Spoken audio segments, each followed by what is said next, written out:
आज जाट समाज के कई प्रतिनिधि मेरे घर पे आए थे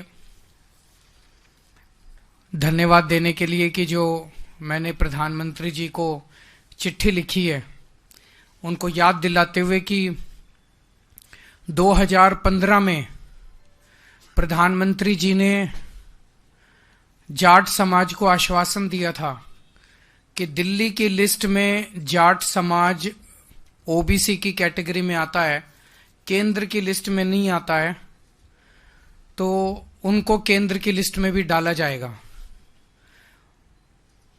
आज इस एक लाइन से आप सब इस इशू को बड़े आराम से समझ सकते हैं कि दिल्ली यूनिवर्सिटी में या दिल्ली यूनिवर्सिटी के किसी भी कॉलेज में राजस्थान के जाट समाज को रिजर्वेशन मिलता है, दिल्ली के जाट समाज को रिजर्वेशन नहीं मिलता। इससे बड़ी विसंगति और क्या हो सकता है, इससे बड़ा अन्याय और क्या हो सकता है। एम्स में, सफदरजंग में, एनडीएमसी में, डीडीए में, केंद्र सरकार के दिल्ली में स्थित सभी संस्थानों में राजस्थान के जाट समाज को रिजर्वेशन मिलता है, लेकिन दिल्ली के जाट समाज को रिजर्वेशन नहीं मिलता। इससे बड़ी विसंगति और क्या हो सकती है। इसे दूर करने के लिए पहले 2015 में प्रधानमंत्री जी ने आश्वासन दिया था जाट समाज को। उसके बाद 2017 में, 2019 में और 2022 में केंद्रीय गृह मंत्री अमित शाह जी ने आश्वासन दिया था। लेकिन ये बड़ी पीड़ा की बात है कि देश के सबसे टॉप के लीडर और नंबर 2 के लीडर दोनों ने आश्वासन दिया, लेकिन दोनों ने अपना आश्वासन पूरा नहीं किया।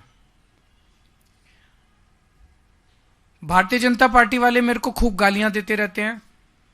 मेरे उनसे निवेदन है कि गालियां को तो देते रहो, मुझे कोई दिक्कत नहीं, आप खूब गालियां दो, बस इसका जवाब दे दो कि जाट समाज का जो दिल्ली की ओबीसी लिस्ट में है उसको केंद्र की ओबीसी लिस्ट में कब डालोगे। प्रधानमंत्री जी इस चुनाव के दौरान समय समय पे दिल्ली आएंगे, दिल्ली आके वो भाषण देंगे। इस बात का जवाब दे दें कि जो उन्होंने 2015 में आश्वासन दिया था और जो उनके गृह मंत्री ने 2017, 2019 और 2022 में आश्वासन दिया था, वो जाट समाज को, दिल्ली के जाट समाज को केंद्र की ओबीसी लिस्ट में कब डालेंगे, ये बता दें।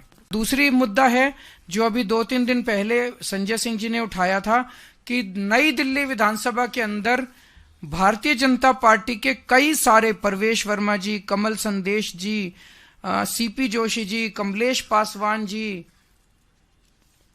Pankaj Chaudhary ji, Jaiprakash ji, Revati Tripura ji, BJP MLA MP from Purulia Singh Mahato, Jyotirmay Singh Mahato ji, sir कई इनके बीजेपी की एमपीज के घर से 30-30, 40-40, 20-20 वोट, नए वोट बनने के लिए एप्लीकेशंस गई हुई हैं।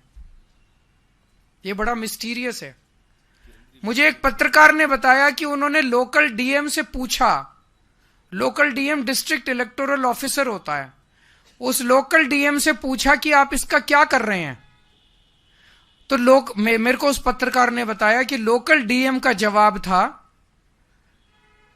कि भाई साहब एमपीज के घर में माली भी होते हैं, नौकर भी होते हैं, फलाना भी, तो इसका मतलब डीएम मन बना चुका है कि इस खेल में डीएम भी शामिल है।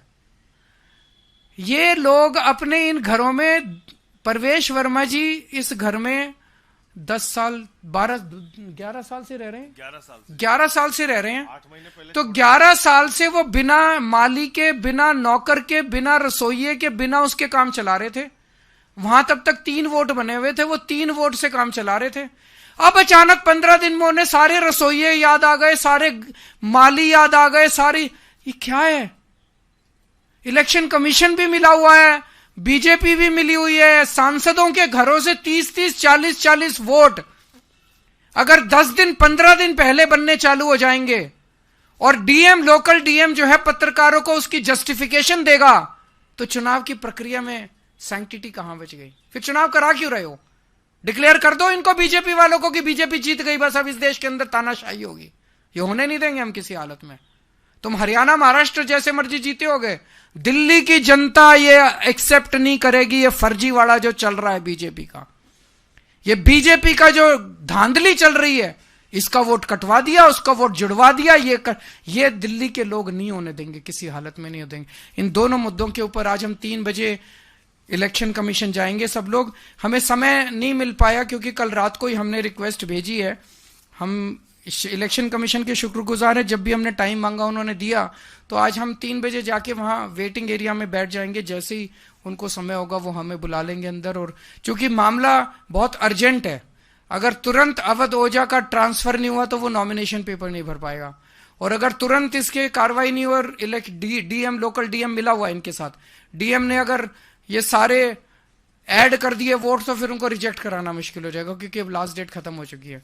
तो इन दोनों मुद्दों के ऊपर आज हम उनसे मिलने के लिए जाएंगे। हमसे जुड़े रहने के लिए हमारे YouTube चैनल को सब्सक्राइब करें और नई वीडियो की नोटिफिकेशन के लिए बेल आइकॉन को दबाएं।